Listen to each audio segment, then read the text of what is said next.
তাইনি আমাকে কেন মারছো এভাবে? আমার ভীষণ কষ্ট হচ্ছে, আমাকে দয়া করে ছেড়ে দাও সালাম ভাই। মিথ্যে বলিস না। তুই গ্রামের সামনে মাথা তুলে দাঁড়িয়েছিস, নেতা হওয়ার চেষ্টা করছিস। এখন বুঝবি এর দাম কত। আমি শুধু বলেছিলাম মসজিদের জমিটা পবিত্র, ওখানে বাড়ি তুললে পাপ হবে, এতে আমার ভুল কি দাদা? আমাকে ছেড়ে দাও। পাপের কথা বলছিস? সালাম ভাইয়ের সামনে পাপের কথা? তুই আমাদেরকে পাপ পুণ্য শেখাবি? আজকে তোর মুখ বন্ধ করবো। এই হতভাগা! আল্লাহ, আমার মেয়েটা রুনা। চুপ, ওর নাম নিবি না। ভাই, এই মরে গেছে মনে হচ্ছে। এখানেই ফেলে দিয়ে কাদায়, কেউ খুঁজে পাবে না। আমার খুব ভয় করতে শুরু করছে বাবারি। কথা বাড়াস না। বৃষ্টি বাড়ছে, যা বলি তাই কর। ব্যাটাকে এখানে ফেলে রেখে পালিয়ে যাই চল। শিয়াল কুকুরে এসে খেয়ে নিয়ে যাবে, ব্যাস, তাহলেই মুক্তি।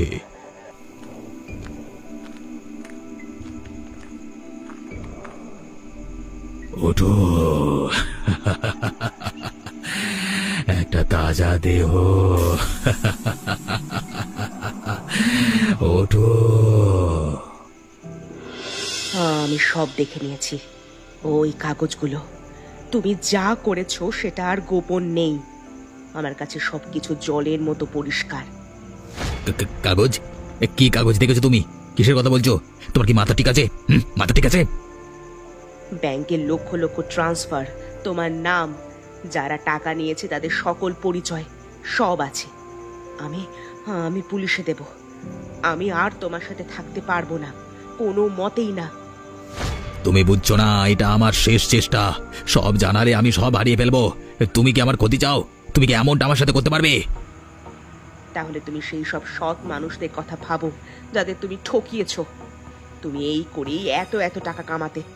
আমি এতদিনে বুঝতে পেরেছি। তুমি যদি জানাও আমি শেষ হয়ে যাব, তুমি আমার সব নষ্ট করে দেবে। আমি হাত জোড় করছি, আমাকে একটা সুযোগ দাও। আমাকে আমাকে কিছুটা সময় দাও, দয়া করে আমাকে কিছুটা সময় দাও। তাহলে সত্যটা বলো, আর মানুষের টাকা মানুষের কাছে ফিরিয়ে দাও। যে কটা টাকা তুমি লোকের কাছ থেকে ধাপ্পা মেরে নিয়ে এসেছো। সালি, আমার উপর দখলদারি করবি? অনেক ভাবে বোঝালাম, বুঝলি না? তোকে আমি শেষ করে ফেলবো। কেউ জানবে না, কেউ না। আমি এখান থেকে বহু দূরে চলে যাব, কেউ আমাকে খুঁজে পাবে না।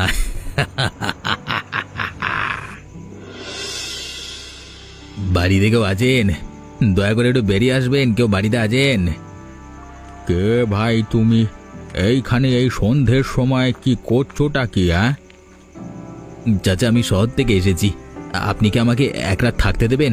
আসলে অনেক ছোটবেলায় একবার বিপদে পড়ে গ্রামে এসে আপনার কাছ থেকে সাহায্য পেয়েছিলাম, তাই আর কি। বহু বছর আগে? কি, আমি তো ঠিক মনে করতে পারছি না। হালিমা খালাকে মনে পড়ে? বহু বছর আগে মারা গেছেন। আমি ছোটবেলায় এখানে এসেছিলাম একবার। আমাকে চিনতে পারছেন না? এই দেখুন না। হ্যাঁ, হালিমা থাকতো এ বাড়িতে। অনেক বছর হলো সে নেয়। তা তুমি কি কাজে এসো এখানে? আমার শহরে কাজ নেই চাচা, খেতে পড়তে পাচ্ছি না, তাই সবকিছু ছেড়ে দিয়ে এখানে চলে এসেছি সারা জীবনের মতো। শহরের লোকেরা আজকাল শান্তির জন্য গ্রামে আসে না। এত বছরের জীবনে আমি অনেক কিছুই নিজের চোখে দেখলাম। সবাই অপরাধ করে পালিয়ে এখানে বাঁচতে চলে আসে। তুমি কি আমার থেকে কিছু লোকাচ্ছ? কিছু না চাচা, আমি অনেকটা ক্লান্ত এখন, খুবই দুর্বল লাগছে নিজেকে, খুবই। ঘরে ঢোকো, কিন্তু মনে রেখো, যদি কোনো রকমের চালাকি করবার চেষ্টা করো তাহলে কিন্তু তোমাকে এখান থেকে তাড়াতে আমি দুবার ভাববো না। কি ব্যাপার? বাবা রাতে এইভাবে দাঁড়িয়ে আছে কেন? একবার বাইরে গিয়ে দেখি তো।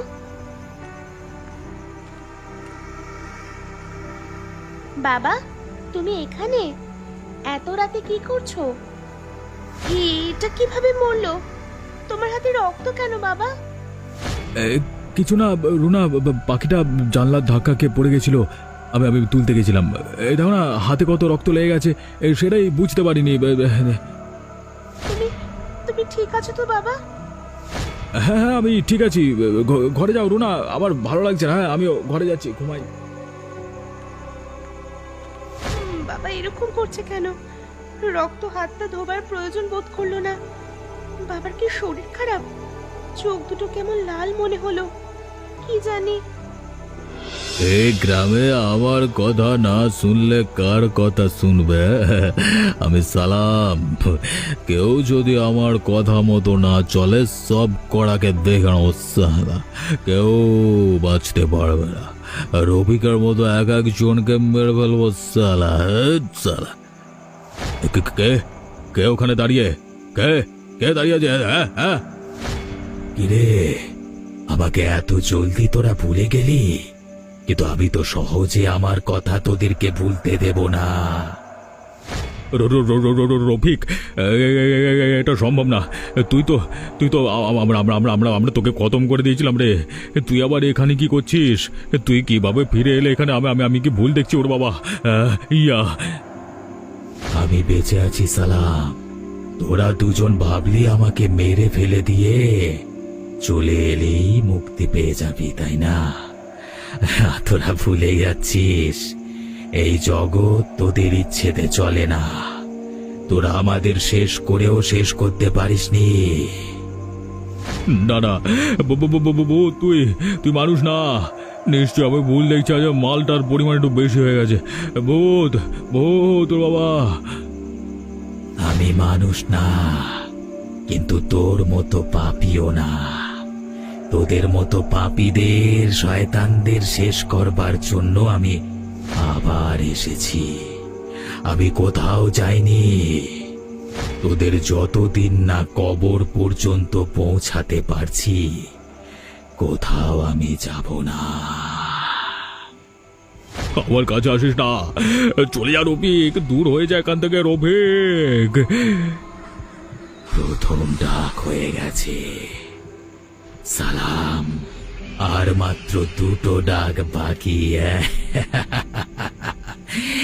কেউ বাঁচতে পারবে না, কেউ বাঁচাতে পারবে না। আমি কি দেখলাম? রফিক আমাকে এসে হুমকি দিয়ে গেল। আমি পালাই এখান থেকে, যদি আবার এসে আমাকে মেরে ফেলে। ওরে বাবারে! আরে সালাম ভাই, তোমার কাছে এলাম সকাল সকাল, একটু দোয়া দিবে তা নয়, মুখ ভার করে বসে আছো কেন? হ্যাঁ, আমার সাথে কি হয়েছে জানলে আর এরকম কথা বলতিস না ভাই। কি হয়েছে তোমার সাথে? তুমি আমি দুজন মিলে এত কাণ্ড করে বেরিয়েছি, তোমার আবার কি হবে? হ্যাঁ, কালকে রাতে বাঁশ বাগানের ধারে আমি স্পষ্ট রফিককে দেখতে পেয়েছি। তুমি আবার এসব ভূত ভূতের কথা বিশ্বাস করো নাকি? এসব পুরনো দিনের ব্যাপার, পুরনো কথায় এখন কে বিশ্বাস করবে বলো তো? বিশ্বাস আমি এতদিন করতাম না, কিন্তু কালকে যা শুনেছি একেবারে সেই আওয়াজ 3 বার। বাতাসে শব্দ হবে, পূর্ণিমার রাত, রাতে গাছের ডালে কত রকমের পাখি বসে চেঁচায়। আরে ভুলে যাচ্ছ কেন? আমরা নিজের হাতেই তো। আরে যে মানুষ বেঁচে থাকতে কিচ্ছু করতে পারে না, সে মরে গিয়ে ক্ষতি করবে? ব্যাপারটা যদি সেরকম হতো তাহলে আমার যথেষ্ট বুদ্ধি আছে, আমি এরকম মুখ লটকে বসে থাকতাম না। তুই নিশ্চিত তো? হয়তো খুব মজা করছিল। গ্রামের ছেলেরা তো রাত্রে জ্বালাতন করে ওদিকে, হয়তো রাতে মদের নেশা তুমি ভুল দেখেছ। আরে বলছি তো আমি, আমার কথা বিশ্বাস করছো না কেন? ভুল দেখলে আমি সেটা গলা উঁচু করে বলতাম না? তাহলে ভেবে চিন্তে কিছু একটা ব্যবস্থা করতে হবে। এসব কেচ্ছা বাইরে প্রকাশ হয়ে পড়লে তো ঝামেলা। ছোটবেলায় কোনো বড়দের কাছে শুনেছি, কোনো মরা লোক ছিন হলে তার 3টাকে মানুষ বাঁচে না। আহা, তুমি এত চিন্তা করছো কেন রে বাবা? যা করবার আমি সব করছি। নিশ্চয়ই মাথা খারাপ হয়েছে মালটার। এ পাল্লায় পরে এখন দেখছি ভূতের পেছনে হাওয়া দিতে হবে। ভালো লাগে না নেকা। কে তুমি? এ সময় এই পথে একা কেন? কি হলো? আমাকে দেখে ভয় পাচ্ছ নাকি? আমি কিন্তু কোনো সাধারণ মানুষ নই। আমি নিজেও সাধারণ নই। আমার সাথে মজা করছো রাতের বেলায়? যদি বেঁচে থাকতাম তাহলে হয়তো মজা হতো। বেঁচেই যখন নেই, তখন আর মজা করব কি? তার মানে আমি সাবা, আমাকে খুন করেছে আমার স্বামী আরমান। আরমান আর আমার সালাম জাবেদ যারা আমাকে মেরেছিল, তাহলে আমরা দুজনেই খুনের শিকার। কিন্তু তোমাকে কেন মেরেছিল? মসজিদ ভেঙে বেটারা বাড়ি বানাতে চাইছিল। আমি প্রতিবাদ করেছিলাম ভালোর জন্য, তাই আমাকে বাঁশের বাড়ি মেরে মেরে মেরে ফেললো। আমার লোকটাও একই বজ্জাত। টাকা পয়সার হিসেব নিয়ে কথা কাটাকাটিতে আমাদের শহরের ফ্ল্যাটে আমাকে গলা টিপে খুন করেছে শয়তানটা। এখনো ওর হিসেব নেওয়া বাকি, শুধু অপেক্ষা সেই দিনের। তবে তোমার কথা শুনে আমার একটা জিনিস মনে পড়ছে। কি জিনিস শুনি? গ্রামে কোনো একটা জায়গায় বাড়ি করার কথা বলছিল আমাদের লোকটা, আর এই গ্রামে আমি লুকিয়ে এসে থাকতে দেখেছি ওকে। সব কিছু গোপন দেখে তবেই আমি তোমাকে দেখা দিয়েছি। তাই নাকি? তাহলে আমরা এখন থেকে দুজন মিলে শিকারের জন্য অপেক্ষা করে বসে থাকব। যখনই শিকার পাবো, তখন দুজনে মিলে একসাথে ঝাঁপিয়ে পড়ব। আমাদের দুজনের লক্ষ্য এক, রাস্তাও এক, প্রতিশোধ। আমি আজকে কথা দিচ্ছি, আজ থেকে এক চাঁদ পূর্ণ হওয়া পর্যন্ত ওরা বাঁচবে। এখন থেকে ওদের নিঃশ্বাস আমরাই গুনব। হ্যাঁ দেখ সালাম, শহর থেকে কাকে নিয়ে এসছি দেখ। এনি কে? ইনি হচ্ছেন শহরের সব থেকে বড় কন্ট্রাক্টর আরমান ভাই। ইনি আমাদের মসজিদে জায়গাটা কিনে নিতে চান। ওই বাঙা মসজিদটা জায়গায় 3 তলা বিল্ডিং হলে কি দাম উঠবে মানে ভাবতে পারো? কিন্তু হুজুররা তো বলেছে মসজিদে জমি বিক্রি পাপের কাজ, এখানে নামাজ হয়, আজান হয়, এসব। আরে ধ্যার, তুমি কবে থেকে আবার সব বুড়োগুলোর কথা মানে শোনা শুরু করলে? হ্যাঁ, ভুলে গেলে? আরে পাপ পুণ্য দিয়ে কি পেট ভরবে? আমার যতদূর মনে হচ্ছে তোমরাও আমার মতোই কিছু একটা কাণ্ড করিয়েছ। তার মানে? জাভেদ ভাই, পুরোটা বলো তোমার বন্ধুকে। আসলে ইনি লুকিয়ে লুকিয়ে মকসুদ চাচার বাড়িতে আছেন। আরে ওই বুড়ো মকসুদ চাচা 1 নম্বরের বজ্জাত শয়তান লোক, ওর বাড়িতে কেন? আসলে আমার হাত দেওয়াটা গুনাহ হয়ে গেছে শহরে, জানো তো। এই লাইনে থাকতে গেলে এসব সাধারণ ব্যাপার। তোমরাও করেছো, আমিও করেছি, তাই এখানে এসে কদিন গা ঢাকা দিয়েছিলাম। মাঝখানে জাভেদ ভাইয়ের সাথে পরিচয় হয়ে আবার কাজে লেগে পড়লাম গোপনে। তাহলে তো আর কোনো চিন্তা নাই ভাই, তুমিও দেখছি আমারই দলের লোক। কাজের কথা শোনো, ভাই শহর থেকে টাকা নিয়ে এসেছে, তাই এখন বেশি দৌড়াদৌড়ি করানো উচিত হবে না। তুমি নথি জোগাড় করো, আমি বাকি লোকজন সামলাবো, ব্যাপার শেষ। ঠিক আছে, তবে রাতের দিকে একবার আলোচনা করা দরকার। জমিয়ে একটু বসতে হবে, এখন দিনের বেলায় গ্রামের লোকজন শুনে ফেললে গোলমাল হয়ে যাবে। ভয় করলে কি আর আমাদের লাইনে চলে? সব হয়ে যাবে, শুধু সাহস রাখো। একবার যখন আরমানের নজর পড়েছে তখন কাজ হাসিল হবেই। তবে হ্যাঁ, তার মধ্যে আমরা দুজন মিলে গিয়ে রফিকের মেয়েটাকে তাড়িয়ে দেব। ওই জায়গাটা হাসিল করতে পারলে পুরো জায়গাটা মিলিয়ে আমাদের কাজটা আরো ভালো করতে হবে। বেশ বেশ, সব হবে। কিরে রুনা, তোর আব্বা আছে ঘরে?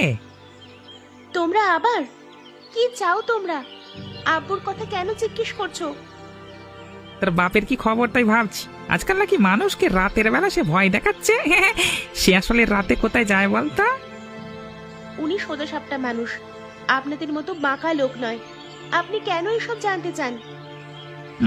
তোর বাপকে যখন দেখতে পাচ্ছি সেটাই তোর ভাগ্য ভালো। হ্যাঁ, আপনি মানুষ না শয়তান।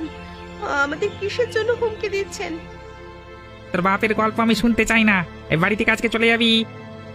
এ বাড়ি থেকে আমি কেন যাব? এটা আমাদের বাড়ি। যদি প্রাণে বাঁচতে চাস তাহলে আর মুখে মুখে তর্ক করবি না।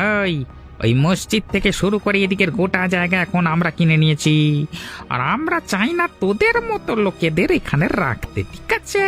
যদি চলে না যাস তাহলে একেবারে কলা কেটে খতম করে দেবো কুচুট করে। হ্যাঁ, আপনি আপনি আমাদের ছেড়ে দিন, আমি পায়ে পড়ছি। তার মানে বেটা রফিক রাতের বেলা বেরিয়ে আমাকে ভয় দেখাচ্ছিল।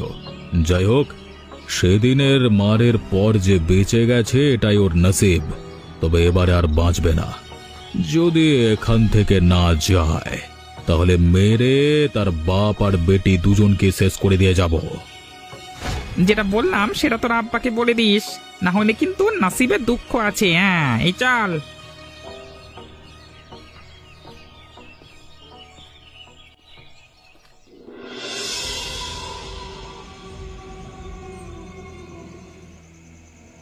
চাচা, আর কত ঘুমাবে চাচা?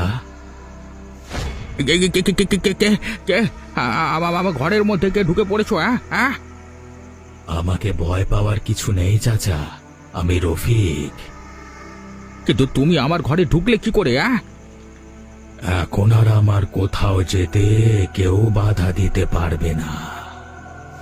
তার মানে যার শরীরে জিন ঢোকে তার আবার বাধা কি চাচা? মানে কি বলছো কি তুমি? তোমার শরীরে জিন? ভয় পাওয়ার কিছু নেই, আমি তোমার কোনো ক্ষতি করতে আসিনি। তবে তবে কেন এসেছো তুমি? তুমি কি চাও? যারা আমাকে মেরেছে, যে শহরে তার বউকে খুন করে তোমার বাড়িতে আশ্রয় নিয়ে আছে, তাদের শেষ করতে চাই আমি। তার মানে তুমি হলে এই গ্রামের একজন সাচ্চা মুয়াজ্জিন, তোমার থেকে তো এটা আশা করা যায় না। আমি কি করেছি বাবা? তুমি যে আরমানকে বাড়িতে আশ্রয় দিয়েছ, সে শহরে তার বউকে খুন করে তোমার বাড়িতে এসে লুকিয়ে আছে। সেই গুনার দায় তো তোমাকেই নিতে হবে। আমি সন্দেহ করেছিলাম কিছু একটা গন্ডগোল আছে, কিন্তু আমি তো কোনো গুনাহ করিনি। কিন্তু অপরাধীকে আশ্রয় দিয়ে ভুল করেছ। তার উপরে সালাম আর জাবেদ ওর সাথে মিলে মসজিদ বিক্রি করে বাড়ি বানানোর পরিকল্পনা করেছে। এই সব কিছুর গুনাহ তোমার উপরেই যাবে। না না, আমি তোমার কাছে হাত জোড় করছি, আমাকে বাঁচাও। সারা জীবন আমি সৎ পথে থেকেছি, এখন শেষ জীবনে আমি কোনো পাপের দায়ভার নিতে পারবো না। যদি তুমি চাও তাহলে ওকে বাড়ি থেকে বার করে দিতে পারি।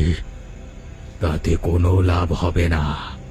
এক কাজ করো, ওকে বুঝিয়ে কালকে রাতে বাঁশ বাগানে নিয়ে এসো। আমি ঠিক 3 বার যখন ডাক দেব তখন সেখানেই বিচার হবে।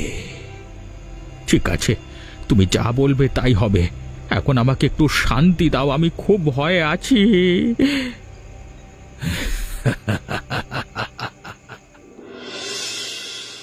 যেদিন তুমি আমার বাড়িতে এসেছিলে সেদিন তোমাকে একটা কথা বলেছিলাম, মনে আছে? মানে হ্যাঁ, মনে আছে তো। মানে যদি মনে থাকতো তাহলে গোপনে গোপনে এ গ্রামের দুজনের সাথে পরিকল্পনা করে মসজিদ বিক্রি করতে না আমার বাড়ি থেকে। মানে কি বলছো কি তুমি চাচা? মানে থাক, আমার কাছে আর কোনো কিছু লোকাতে হবে না, আমি সব কিছু জেনে গেছি। দেখো চাচা, একটা সত্যি কথা বলি তোমাকে, এতদিন তুমি 5 ওয়াক্ত নামাজ পড়ে এই ভাঙা বাড়িতে থেকেছো, এখন একটু জীবনের মজা নাও এই শেষ বয়সে এসে। আমিও সেটাই চাই, আর সেই জন্যই আমার টাকার দরকার। তোমরা মসজিদ বিক্রি করো আর যাই করো, আমার জানবার কোনো প্রয়োজন নেই। আমাকে টাকা দিতে হবে, পরিষ্কার কথা। ঠিক আছে, কিন্তু বাকিদের সাথেও আমি একবার কথা বলে দেখি তারা কি বলে। কথা বলে আমাকে জানাবে। আমি তোমাকে আজ রাত পর্যন্ত সময় দিচ্ছি।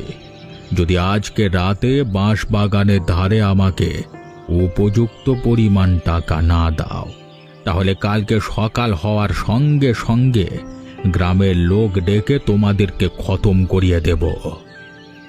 ঠিক আছে ঠিক আছে, আমি দেখছি, এসব করার কোনো প্রয়োজন নেই, আমি আছি তো। কি ভাই, তোমাকে এরকম চিন্তিত, মানে চিন্তায় দেখিনি তো কোনোদিন আগে। কিছু হয়েছে নাকি? মাকসুদ চাচা সব জেনে গেছে। তার মানে কিভাবে? এবারে কি হবে? বলছি রাতের মধ্যে আজকে রাতের মধ্যে ভালো রকমের টাকা যদি না দেওয়া যায়, তাহলে কালকে সকাল পর্যন্ত আমাদের 3 জনকে গ্রামের লোকেদের কাছে ফাঁসিয়ে দেবে। ব্যাপারটা তো তাহলে চিন্তার হলো। কিচ্ছু চিন্তা নেই, আমার কাছে উপায় আছে। কি উপায়? আরে আমার কাছে অত টাকা নেই এখন, যতটা বুড়ো চাইছে। ঠিক আছে, তোমার কাছে যত টাকা আছে তুমি নিয়ে এসো। আমারও কিছু আমরাও কিছু জোগাড় করছি। বুড়োর বাড়িতে যাব না, বাঁশ বাগানের ধারে আমরা টাকা নিয়ে অপেক্ষা করব, বুড়োকে ডেকে আনবে। হ্যাঁ, তারপর তারপর তারপর হ্যাঁ, তারপর টাকা দেখিয়ে বুড়োকে ওখানেই জিন্দা কবর দিয়ে দেবো। হ্যাঁ, এই না হলে জাবেদ মিয়া, একেই বলে বুদ্ধি। ঠিক আছে, তাহলে ওই কথাই রইলো। তোমরা আমাকে বাঁচালে ভাইজান, আমি গিয়ে ওর সাথে এরকম ভাবেই কথা বলছি। হ্যাঁ, মাকসুদ চাচা, এসো এসো মাকসুদ চাচা। ওই ডাক এসেছে আরমান, চলো চলো। আর আমি শুধু একা নেই, আমি টাকা একা খাবো না। গ্রামের মাতব্বররা আছে, তাদের সামনে টাকার ভাগ হবে। কই, এখানে তো কাউকে দেখতে পাচ্ছি না। আরে আমরা থাকতে ভাইজান তুমি কেন চিন্তা করছো? চাচা তুমি নিজেকে বড্ড চালাক মনে করো। হ্যাঁ, এবারে দেখো কার বুদ্ধি বেশি। একই তোমরা বাঁচাও! রফিক ভাই কোথায় আছো? বাঁচাও! কি চারিদিকে এরকম দুলছে কেন সব? হ্যাঁ হ্যাঁ, তোমাদের মৃত্যু আসন্ন, তোমাদের মৃত্যু হবে। আমাকে চিনতে পারছিস শয়তান? কি আমি তো তোমাকে হ্যাঁ, খুন করেছিলিস আমার গলা টিপে। এখন তোকে মারার পালা আমার। বাঁচাও! তোমরা হা করে দেখছো কি? আমাকে বাঁচাও!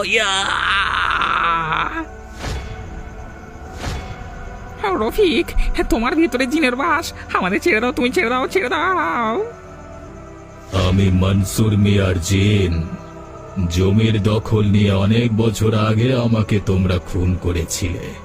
আজকে রফিকের শরীরে বাস করে আমি তোমাদের প্রতিশোধ নেব। এই গ্রামকে শয়তান মুক্ত করব।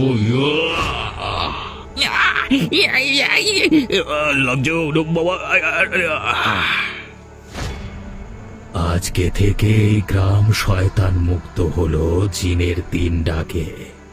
এখন আমাদেরও কাজ শেষ, তাই আমাদেরও মুক্তি।